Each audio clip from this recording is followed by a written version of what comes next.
C'est une artiste que je connais depuis une vingtaine d'années. Je crois que c'est, à mon avis, l'artiste la plus engagée du pays.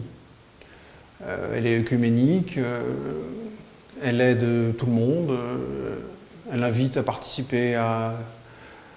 Elle crée des événements où tout le monde est convié. C'est une artiste engagée, une vraie artiste pour moi. Peut-être, j'oserais le dire, je crois que c'est la meilleure.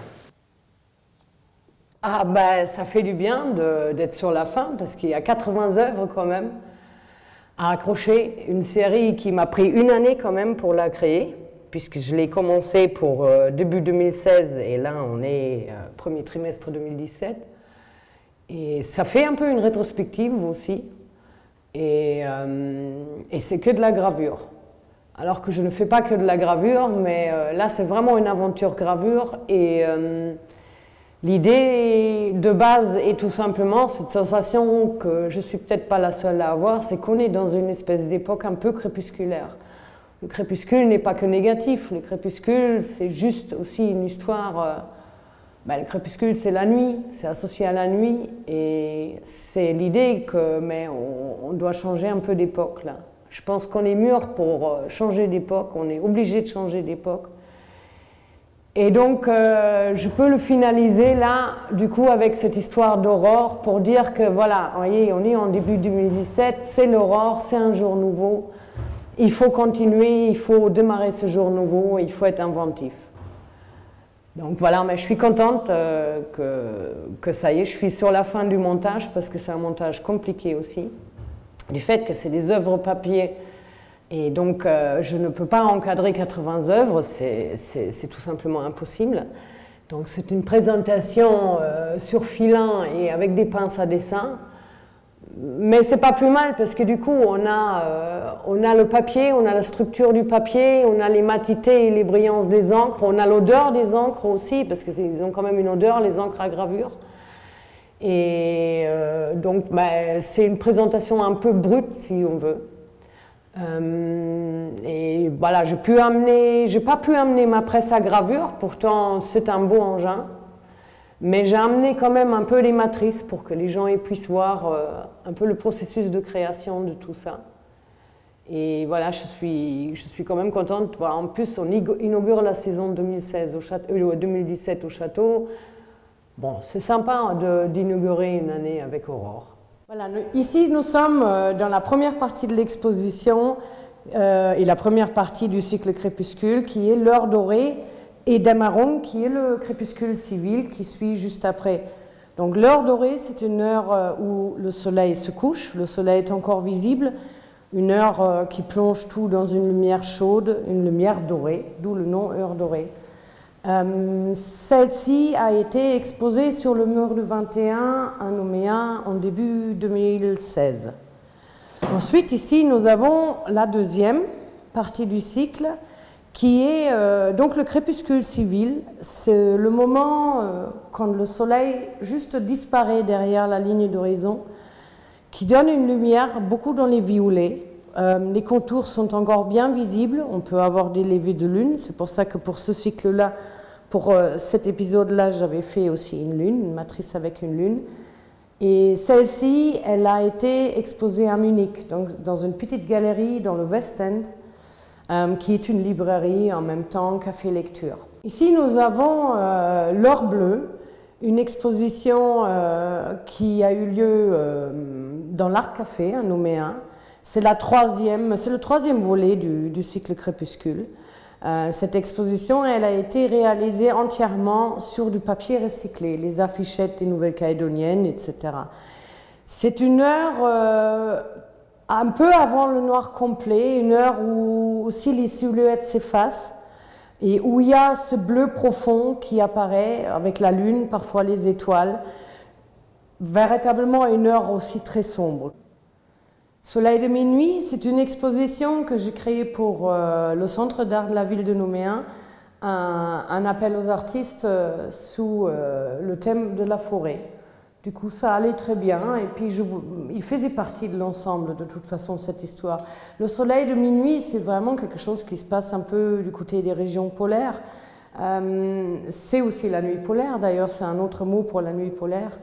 Et donc, c'est ces ambiances un peu particulières aussi, qui sont des ambiances assez sombres, et donc avec cette lumière un peu blafarde, puisque le soleil dans ces régions-là, la nuit, il éclaire pas vraiment, en tout cas il éclaire avec une lumière un peu blafarde. Et ici, le soleil a été créé avec un vinyle, donc c'est de l'impression, c'est à la limite du monotype. C'est une impression sans réellement de relief, mais on voit quand même la structure du vinyle. Ici, nous sommes dans l'espace consacré à l'exposition Nuit Blanche qui est du coup la 5e exposition du cycle. J'ai créé une matrice pour cette exposition qui est la Tour Eiffel, aussi un petit peu en référence évidemment à l'événement culturel Les Nuits Blanches à Paris. Et en même temps, les Nuits Blanches, ça va tout simplement bien à Paris. Donc il y a la Tour Eiffel qui se joint au reste des matrices et des formes. La nuit blanche, pareil, c'est un phénomène crépusculaire qui n'est pas partout, qui est essentiellement aussi, il me semble, du côté de la Russie, par exemple. Cet ensemble-là, il est placé dans les combles du château Hagen, ce qui est très bien parce que ça amène le visiteur aussi à visiter l'endroit, parce que la charpente, elle est imposante, elle écrase peut-être un tout petit peu même les œuvres sur papier, mais au moins ils sont tous réunis, ceux qui me restent, c'est-à-dire 19. Ce que j'apprécie, moi, dans le travail qu'elle nous propose aujourd'hui, finalement, c'est à la fois, elle a su s'approprier des techniques anciennes, en fait, un mode de reproductibilité d'une autre époque, et en faire finalement des œuvres d'art à part entière. Effectivement, et là, elle aborde les problématiques actuelles, l'environnement, toutes ces choses-là. Et je pense que c'est un bon moyen. Et aujourd'hui, où on est vraiment axé sur les images plus neutres, en tous les cas, je trouve que c'est important l'importance de l'artiste, justement, plasticien, de continuer à produire des images à la main, en fait, puisque de là naît l'authenticité d'un artiste et vraiment l'originalité. Voilà, il y a une partie de cette exposition Étoile du matin qui vient d'arriver directement de Francfort-sur-le-Main, où elle a été exposée jusqu'à la toute fin de l'année dernière. C'est donc la 6e exposition du cycle Crépuscule. Et le galeriste, qui en fait est un restaurateur surtout, m'a renvoyé les œuvres qu'on a exposées dans une vitrine là-bas chez lui. Et elle vient d'être livrée. Donc on va voir ça, parce qu'elle va compléter sans doute ce qui est déjà installé. Et ça arrive, mais comme il faut, 48 heures avant le vernissage. Et donc l'étoile du matin, c'est la dernière phase crépusculaire avant le lever du jour nouveau. L'étoile du matin, c'est Vénus, c'est une ambiance aussi crépusculaire, mais avec d'autres teintes encore, un travail un peu différent. Et puis surtout de nouvelles matrices que sont la cathédrale de Francfort-sur-le-Main. Ah mais ça a l'air bien, voilà. Ah mais c'est parfait, tout est en bon état, donc on va installer ça aussi. Voilà, ici nous sommes dans l'exposition créée particulièrement pour le château Hagen et qui clôture le cycle crépuscule, qui est l'aurore.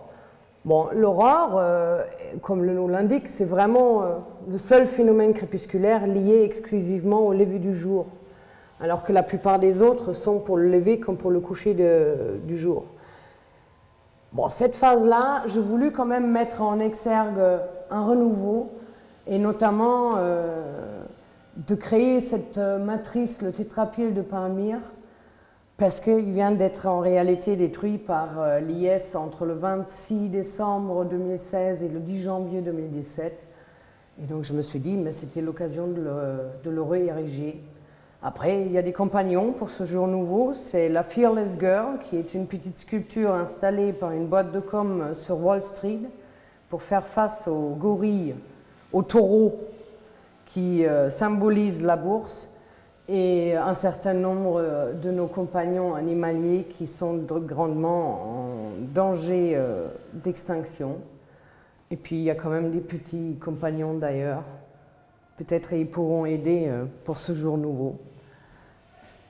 Et c'est la finale. C'est la fin et la clôture du cycle crépuscule et l'aurore.